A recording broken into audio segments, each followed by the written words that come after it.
Good morning, everybody. Is there anything prettier than fresh fallen snow? I don't think so. It's absolutely gorgeous. So clean, so pure. Love it. New puppy tracks. Yeah, my dog loves the snow. Won't be much use for that today. It's gonna be a day spent indoors. That'll be fun. All right, let's go build an infrared sauna. Yeah. All right, so let's talk about this infrared sauna. But before we do, real quick, man, we got to talk about being some duck hunters. By duck hunters, I don't mean going out and shooting the little feathered friends. I mean finding out what our wives' ducks are and making sure we put those ducks in a row. It doesn't always make sense, but it's a nice thing to do. Like vacuuming backwards out of a room so there are no tracks in the carpet. Does that make sense? Heck no. But can I do it? Yeah. Is it any skin off my back if I vacuum backwards instead of forward? I don't care. And if she wants to look into a room, don't step on the carpet, but look in the room and see no tracks after cleaning house, what do I care? Makes her happy. I can do it. It's easy.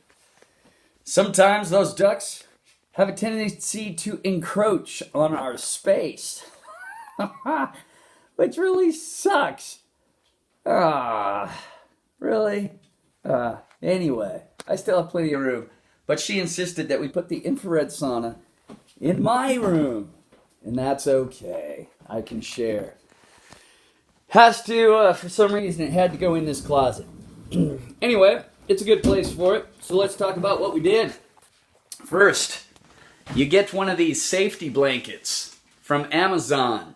It's a 5x8 blanket. And then we cut it lengthwise. So you end up with a 2.5x16, basically. It's got aluminum on one side. You've seen these. Bright orange on the other side so you can be seen by a plane. All right, so you cut that lengthwise, overlap it until you end up with a strip long enough to cover the area you're going to need from the top all the way to the back, down the back to the floor. You can see where it overlapped here, and I ran a piece of tape across there so that we had 10 feet total. So we ended up with a 2.5 by 10 foot strip of survival blanket. Then, inside this closet, you take the two screws out of this bracket right there. Take those two screws out. You can slip the blanket in between your shelf and that bracket. Get yourself some 1x material, and it'll slip up nicely between the closet pole and the shelf. You'll need 3 pieces of that 1x material. One there, and one in the back. All right, you with me so far? You'll have to secure a little trim board to one of the pieces to make a big L. And then you put the whole piece up in there. Put the blanket up first, between that bracket and the shelf. Then you put this connection, this L piece, the front piece, and that back bracket together so that you have an L-shaped piece of framing. You slip that up in there, and then you wedge this one up and secure it to the front of that trim board with a screw. Put that one up, secure it to the front board with a screw.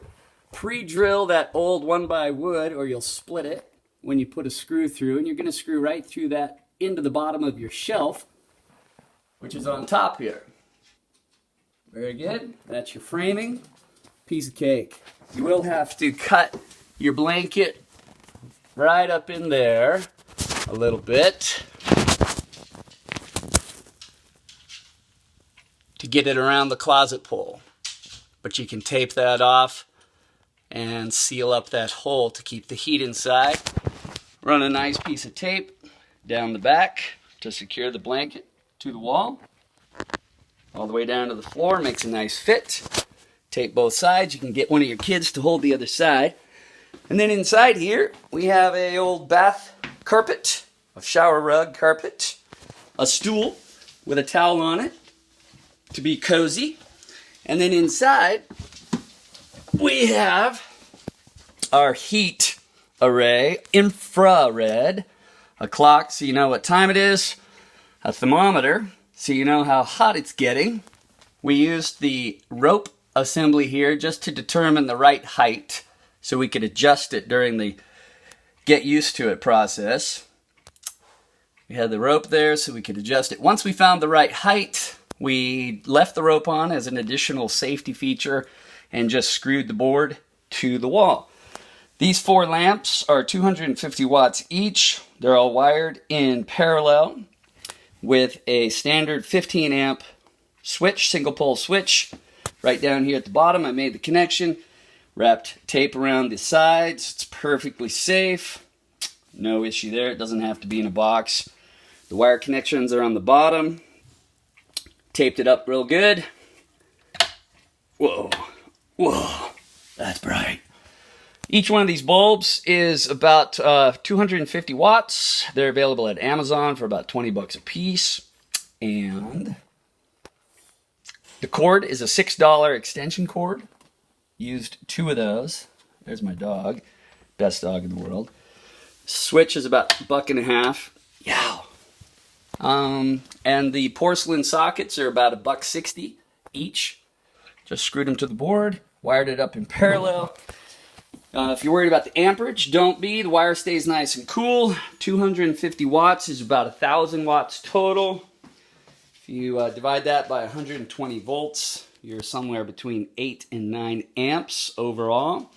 So we're well within the rating of our 16 gauge extension cord and light switch. And everything stays cool. She's in here 15 or 20 minutes at a time. It helps with her chronic pain and some health issues. She's a healthy girl, but she does have some, like, Epstein-Barr and some chronic pain. Okay?